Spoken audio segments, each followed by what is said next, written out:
नमस्कार, मी ॲडव्होकेट विशाल हनुमंतराव मोहिते आपल्यासमोर Sahyadri Karad hospital private limited, जे सह्याद्री सुपर स्पेशालिस्ट हॉस्पिटल कराडचं आहे. कराडमधील वारुंजी फाट्यावरती हॉस्पिटल आहे. त्याची एक पोलखोल आपल्यासमोर करणार आहे. साधारणपणे शुक्रवारी 7 तारखेला माझ्या आई वडिलांना त्या हॉस्पिटलमध्ये मी ऍडमिट केलं होतं. 7 वाजता साधारणपणे 5च्या दरम्यान जेव्हा मी ऍडमिशनला गेलो त्यावेळी प्रथेप्रमाणे त्यांनी विचारले की तुमचा इन्शुरन्स आहे का.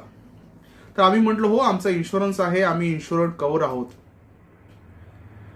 तरीही त्यांनी त्यांचे जे ऍडमिनिस्ट्रेशन चार्जेस आहेत 150 रुपये भरायला लावले. ते आम्ही भरले, कॅशमध्ये भरले.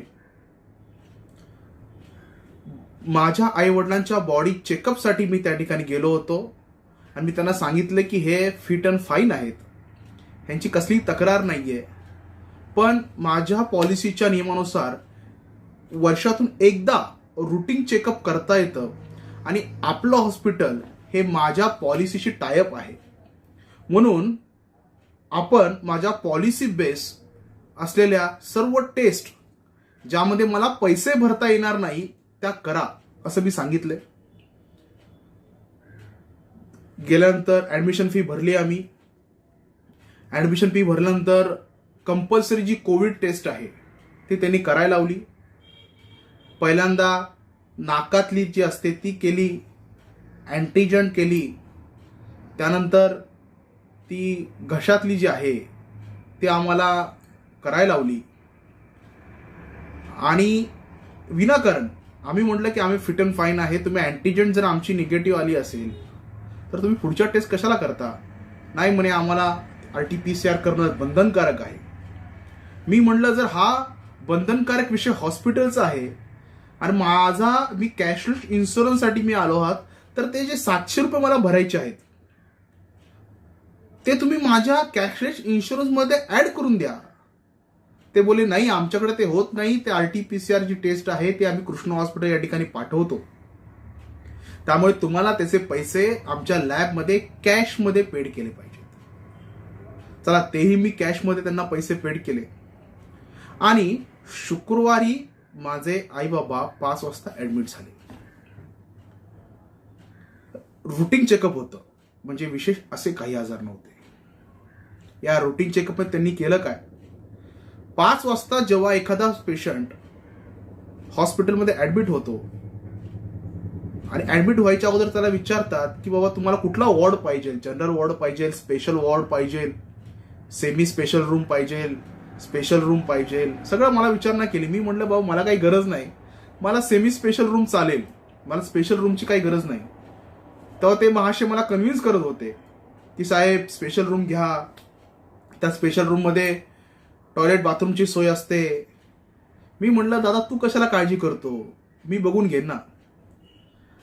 असं असताना ही माझी सेमी स्पेशलची डिमांड होती, तरी त्यांनी स्पेशल रूमला शिफ्ट केलं. त्यांनी बिल हे सेमी स्पेशलचं लावलं, नो डाऊट, परंतु माझ्या वडिलांना त्यांनी जनरल वॉर्डमध्ये शिफ्ट केलं एका दिवसासाठी. हे का सांगतोय, कारण की जेव्हा बिलामध्ये ते रिफ्लेक्ट झालं तेव्हा 3 दिवसाचे आई वडिलांचे जे 3 दिवस माझ्या हॉस्पिटलला होते ते 3 दिवस माझे सेमी प्रायव्हेट रूमचं भाडं लावलंय. सर्व टेस्ट झाल्या, 3 दिवस झाले. पेशंट ऍडमिट झाल्यानंतर शुक्रवारी 5 वाजता जेव्हा तुमच्याकडे पेशंट ऍडमिट होतो, दुसऱ्या दिवशीपर्यंत साधं त्यांना प्यायचं पाणी दिलं नव्हतं. हे सह्याद्री सुपर स्पेशालिस्ट हॉस्पिटल जे साधं ड्रिंकिंग वॉटर ऍडमिट झालेल्या पेशंटला प्रोव्हाइड करू शकत नाही. आम्ही घरातून जे पाणी आणलं होतं ते त्या ठिकाणी वापरलं. माझे आईने दुसऱ्या दिवशी त्यांना डिमांड केली की बाबा पाणी देता की नाही, तेव्हा त्यांनी ते पिण्याचं पाणी दिलं. आता त्या सेमी प्रायव्हेट रूममध्ये टीव्ही होता. तो टीव्ही 24 तास बंद होता. जेव्हा आम्ही सांगितलं बाबा तो टीव्ही चालू कर, तो टीव्हीला रिचार्ज नव्हता, तो टीव्हीला रिमोटला सेल नव्हते. 24 तासानंतर तो टीव्ही आणि ते रिमोट चालू केला. कपडे घालायला दिले होते का? हॉस्पिटलचा बेसिक नियम काय की कुठल्याही रुग्णाला हॉस्पिटलमध्ये ऍडमिट केल्यानंतर हॉस्पिटलचे कपडे द्यावेत. परंतु माझ्या आई आणि वडिलांना त्यांनी हॉस्पिटलचे कपडे दिले नव्हते. जे दिले होते ते अनहायजेनिक होते. त्यावरती रक्ताचे डाग, कसले काळे डाग होते. मी सांगितलं की मी हे कपडे आई वडिलांना घालून देणार नाही. तुम्ही हे कपडे स्वच्छ धुतलेले नाहीत. पप्पांच्या शर्टला तर बटनच नव्हती. सांगायचं कारण काय की हे सगळं विदारक चित्र असताना त्यांनी जी बिल आकारणी केली ती भयंकर आहे. दोघांचं बिल जे झालंय ते झालंय 1,21,753 रुपये. अहो, सामान्यांच्या आव्याकाभारचं बिल आहे. जेव्हा या बिलची विचारणा केली, हे बिल कसं तुम्ही लावलं, तेव्हा त्यांनी सांगितलं की फलाना फलाना फलाना फलाना फलाना फलाना. सगळं ऐकून घेतलं मी त्यांचं, सगळं ऐकून घेतलं. मी म्हणलं ठीक आहे, पण माझ्या इन्शुरन्स कंपनीने तुम्हाला किती सँक्शन केलेत? तर ते बोलले तुमच्या कंपनीने, इन्शुरन्स कंपनीने 1,00,000 रुपये सँक्शन केलेत. अजून एक गोष्ट तुम्हाला बोलायची राहिली. माझा कॅशलेस इन्शुरन्स होता.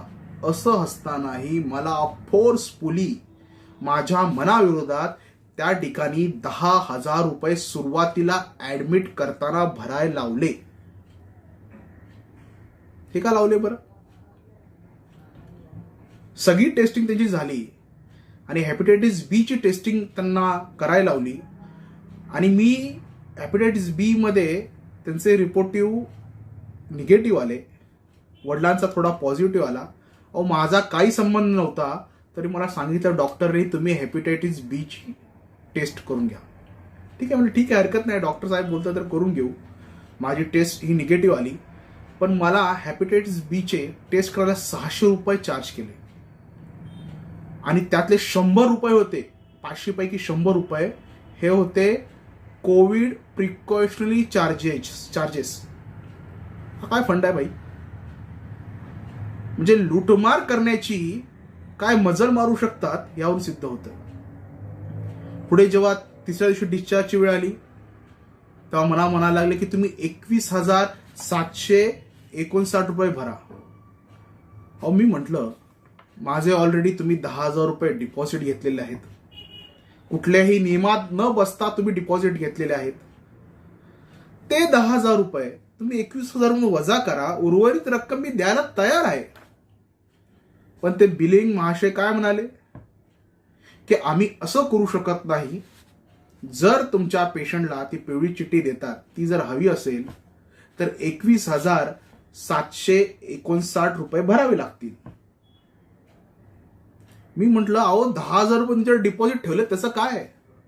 ते बोलले ते डिपॉझिट तुम्ही 3 दिवसानंतर आम्ही तुम्हाला फोन करू, त्यावेळी यायचं आणि ते डिपॉझिट घेऊन जायचं. अहो म्हटलं 3 दिवसांनी फोन करणार का? नाही बोलले 7 दिवसही लागू शकतात. ते डिपॉझिट रिफंडेबल आहे. मी म्हटलं एकतरी माझा कॅशलेस इन्शुरन्स, मी वर्षाला एक ठराविक रक्कम त्या कंपनीला भरतोय. नो डाऊट त्या कंपनीच्या पॉलिसीमध्ये काही सर्जिकल आयटम असतील किंवा काही जेवणाचं फूडचे आयटम असतील, त्याचं कंपनी प्रोव्हाइड करत नाही. Yes, I am agreed. परंतु तुम्ही माझं बिल 1,21,759 रुपये केलंच कसं, ह्याचं उत्तर द्या. तर त्यांनी मला एक बिल दिलं. साधारणपणे प्रोफेशनल चार्जेस, आता हे काय असतात मला कळलं नाही, त्यांनी लावले होते एका पेशंटचे 2,240. म्हणजे आईचे 2,240 आणि वडिलांचे 2,240. Apart from that procedural charges 2,610 रुपये. डायग्नोस्टिक 400 रुपये, रेडिओलॉजी इमेजिंग चार्जेस 10,830 रुपये, एकाचे सांगतोय मी सगळे. ऑदर, आता हा ऑदर काय असतो, हा काय गपलाय ते सांगायला तयार नाही. म्हटलं साहेब हे ऑदर काय आहे मला सांगा ना. 4,120 एकाचे ऑदर चार्जेस. लॅबोरेटरी चार्जेस, जगातली अशी कोणती टेस्ट या महाशयाने केली काय कळत नाही, 28,440 रुपये. आणि ह्या सगळ्यांचा कळस डोंगर जो मला मान्य नव्हता आणि मी ज्यासाठी भांडत होतो, ऍडमिनिस्ट्रेटिव्ह चार्जेस 5,224 रुपये एकाचे लावलेत. एकाचे. मी म्हटलं साहेब तुम्ही जर प्रोसिजर चार्जेस घेताय, प्रोफेशनल चार्जेस घेताय, ऑदर चार्जेस तुम्ही घेताय, हे ठीक आहे, पण हे ऍडमिनिस्ट्रेटिव्ह चार्जेस काय प्रकार आहे. तर त्यांनी सांगितलं की टोटल बिलाच्या 5% आम्ही चार्ज करतो. अरे म्हणलं ऍडमिनिस्ट्रेटिव्ह काय करतात ते तरी सांगा. नाही ते नॉन मेडिकल चार्जेस असतात.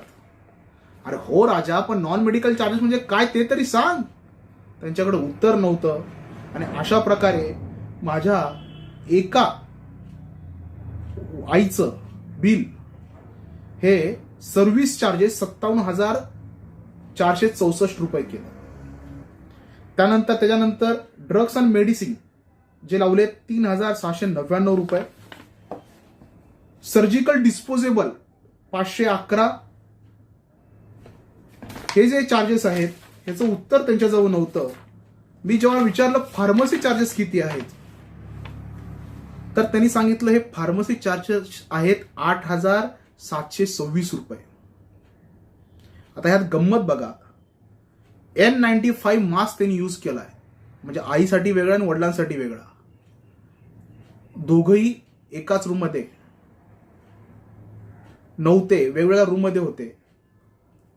N95 मास्क हा डॉक्टरने स्वतःसाठी घेतला, मग तो आईसाठी वेगळा मास्क आणि वडिलांसाठी वेगळा मास्क चार्जेस कसे लावले त्यांनी. दुसरं आहे सर्जन कॅप बल्क पॅक 100, एकाचे सांगतोय मी. Surgeon cap bulk pack 100. बऱ्याच गोष्टी आहेत यामध्ये. मॅक्सीसेप pack 100, face mask bulk pack 100, एकाच आहे. अहो 3 दिवस ऍडमिट होते, 100 वेळा चेक केलं का तुम्ही. आणि सगळ्यात महत्वाचं म्हणजे मिसलेनियस चार्जेस केलेत 3,220.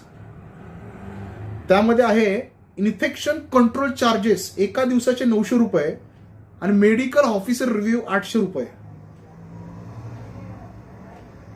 सगळं भयंकर आहे. हे एकाच तुम्हाला आता वाचून दाखवलं मी. साधारणपणे फार मोठी लूट हे सुपर स्पेशालिस्ट हॉस्पिटल करत आहेत, यामध्ये कोणाचा अंकुश नाही. मी भांडलो. मी त्यांना रायटिंगमध्ये तक्रारी केली. मी कुठल्याही स्वरूपाचा फीडबॅक फॉर्म त्या ठिकाणी भरला नाही, परंतु ते निगरगट्ट होते आणि नाईलाजास्तव 21,759 रुपये मला त्या ठिकाणी भरावे लागले. म्हणजे एकंदर चाललंय काय, भरमसाठ लूट चालले. हायजेनिक ते हॉस्पिटल बिलकुल नाहीये. फक्त दिसायला एकदम सोफिस्टिकेटेड आहे, चांगलं आहे, परंतु ट्रीटमेंटच्या नावाखाली अतिशय घाणेरडं असं हॉस्पिटल ते आहे. ही तक्रार, मी म्हटलं तुमचं तक्रार बुक आहे का, तक्रार बुक द्या, कंप्लेंट बुक द्या. पण दुर्दैवानं तिकडे नाही कंप्लेंट बुक होतं, नाही त्यांचा तिथला जो हॉस्पिटलचा हेड त्या ठिकाणी जागेवरती होता, तो कुठेतरी पुण्याला गेला होता. हॉस्पिटलमध्ये मोठ्याशी एखाद्या सुपिरियर ऑफिसरशी कोणाशी बोलायचं, तो सुपिरियर ऑफिसर तिकडे त्या हॉस्पिटलमध्ये नव्हता. दुर्दैवानं 2 वाजता झालेला आईवडिलांचा डिस्चार्ज मला 7 वाजेपर्यंत मी भांडत त्या ठिकाणी बसलो. मी एक क्लिप ही दरम्यान व्हायरल केली. त्यांना रिक्वेस्ट करत होतो की मला तुमचं कंप्लेंट बुक द्या. त्यांनी सांगितलं कंप्लेंट बुक सारखा प्रकार आमच्याकडे नाही. हे सर्व भयावह वास्तव्य आहे. आणि न कळत कराड हॉस्पिटल, त्याच्या आजूबाजूची खेडी आणि अनेक ग्रामीण भागातील शेतकरी या सर्व लूटमारीला बळी पडत आहे. भीती वाटते एखाद्या शेतकऱ्याला हे कदाचित जमीन विकायला लावतील अशा स्वरूपाची, जर विनाकारण फक्त जो माणूस टेस्टिंगसाठी जातो, बॉडी चेकअपसाठी जातो, त्याला जर तुम्ही लाख लाख दीड लाखाची बिलं देत असाल, तर सामान्य माणसाने हॉस्पिटलची पायरी चढू की नाही हा प्रश्न उपस्थित राहतो. सर्वत्र लुटमार चालू आहे. याच्या विरोधात मी आवाज उठवणारच आहे. तुम्हालाही जर सह्याद्री हॉस्पिटल बद्दल कोणाला काही तक्रारी असतील तर माझ्यापर्यंत पोहोचवा.